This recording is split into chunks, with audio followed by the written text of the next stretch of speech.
Hi everyone! Ako pala si Nandi Salas, isang OFW dito sa bansang Croatia. For today's video guys, sabayan nyo kami kasi pupunta kami nito ng Hungary. So andito na po ako ngayon sa autobus ni. So ito po yung sakayan dito banda. Ito yung sakayan ng papuntang mga iba't ibang bansa guys. So dito yung bus station. Binook pala namin to last month pa po yung ticket namin. So, mura lang po yung ticket namin ng bus. So, by bus kami nito. So, 1 month before nag-book kami. Tapos, parang di-off lang namin kasi 2 araw lang to, Saturday, Sunday. Tapos, holiday pa po. Tapos, ayun, papunta kami ng Hungary time na to. So, yung binayaran lang po namin ng ticket namin mga 24 so 48 lang po balikan. So yung kasama ko nito si Queenie kasi di-off din niya. So dalawa lang pala kami nito kasi yung friend namin na iba ay expired na po yung mga ID nila. At umalis pala kami nito ng umaga mga 7 tapos dumating kami doon ng 12 po ng hapon. Basta mahigit 12 po kasi babiyahe pa kami. So nag-book na rin siya ng parang apartment po siya na style. So ito pala yung train ng Hungary. So dumating kami doon hapon na po.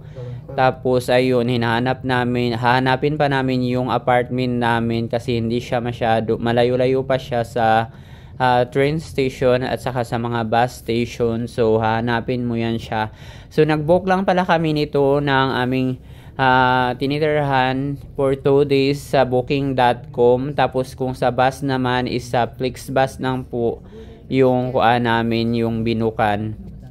Yung Hungary pala guys, isa rin sa pinakamaganda na napuntahan ko. So pangalawang country to sa Europe na napuntahan ko. So ito pa po yung so far pinakamaganda at malalapit lang po yung mga tourist spot po kasi mga tulay-tulay lang po yan siya, yung parang sa next station tulay, tapos yun maiikot mo na yung mga puntahan mo. Pagkatapos ayun, gumala-gala muna kami ni Queen nito. Tapos ito yung bus nila papunta sa Hungary. Hindi ko yun abidyohan.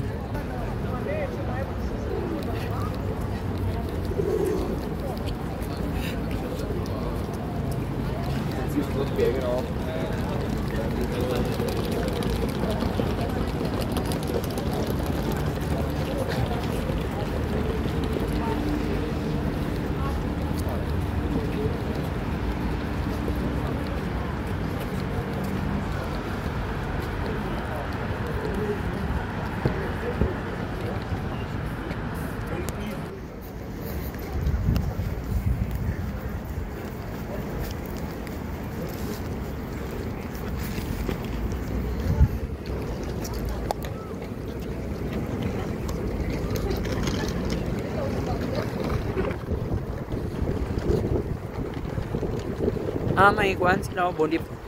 Diyan ang info. Official tourist information. Oo nga. Pwede ka dyan magtanong. Ba, number 16.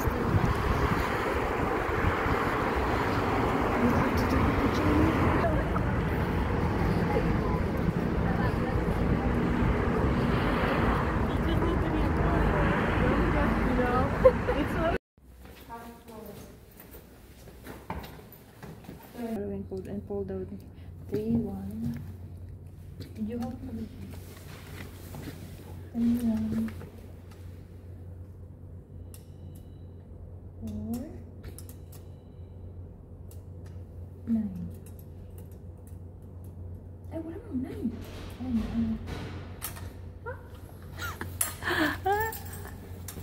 Para tayong na, ano ba yung Survivor Philippines?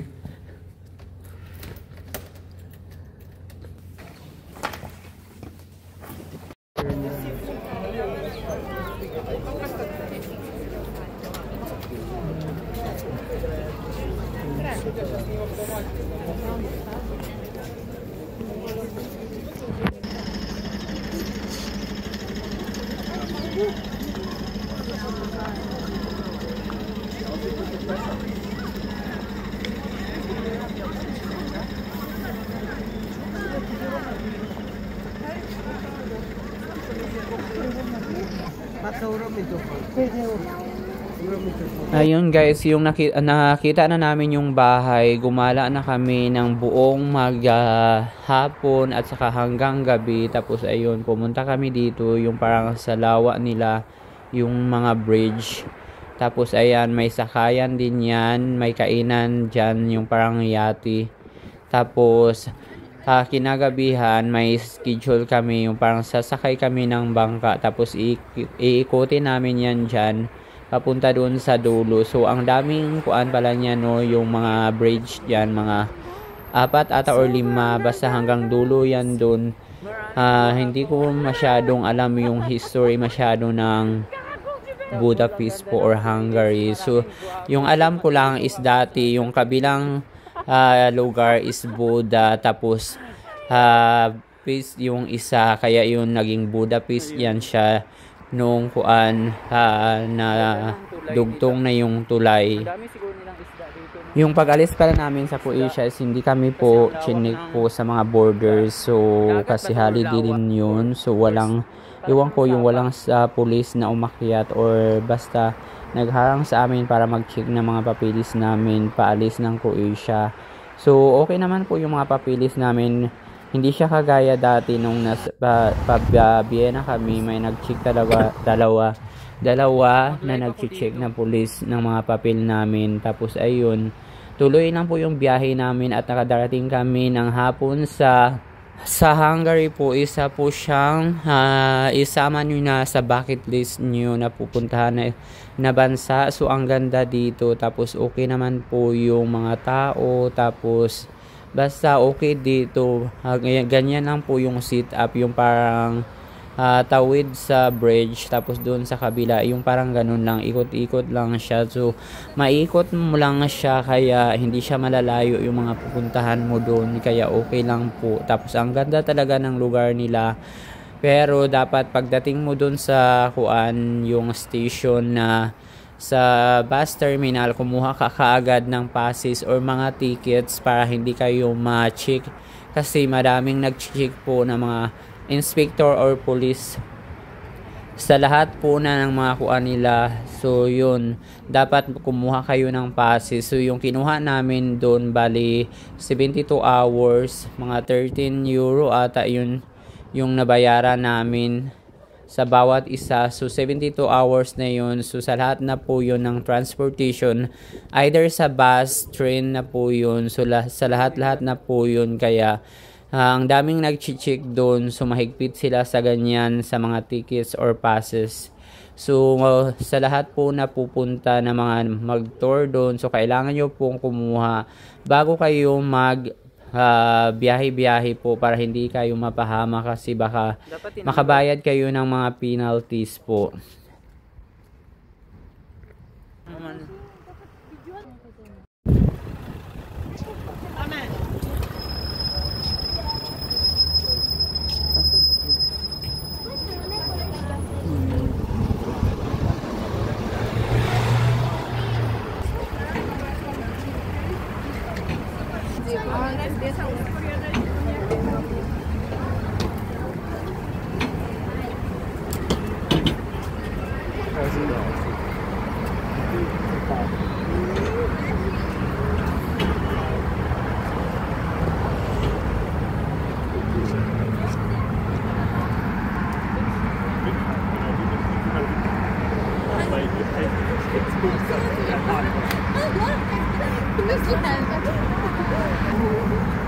Ha?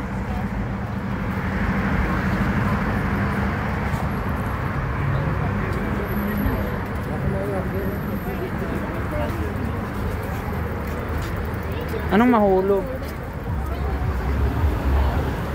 Okay lang yan. Oy, marami man tayo.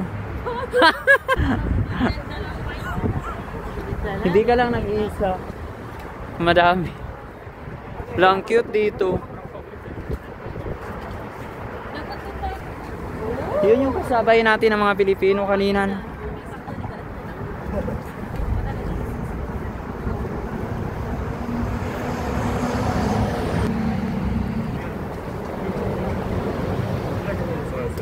Yeah,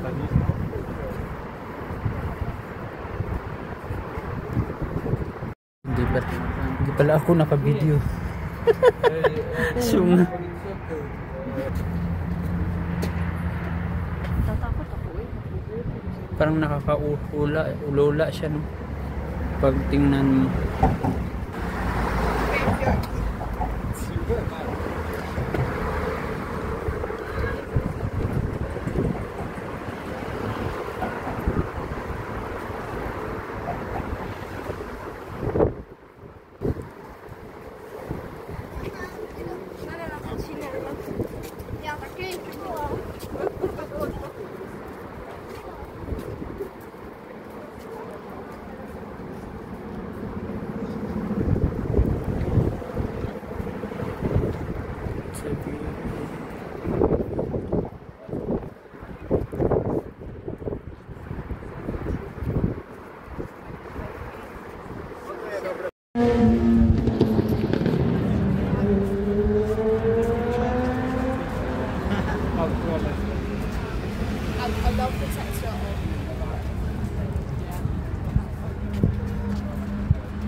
Maybe we'll meet there. Hindi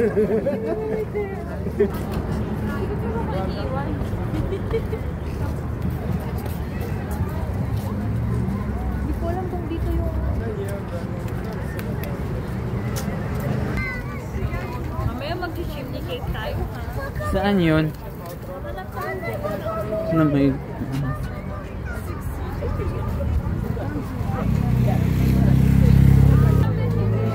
Oh, wait lang.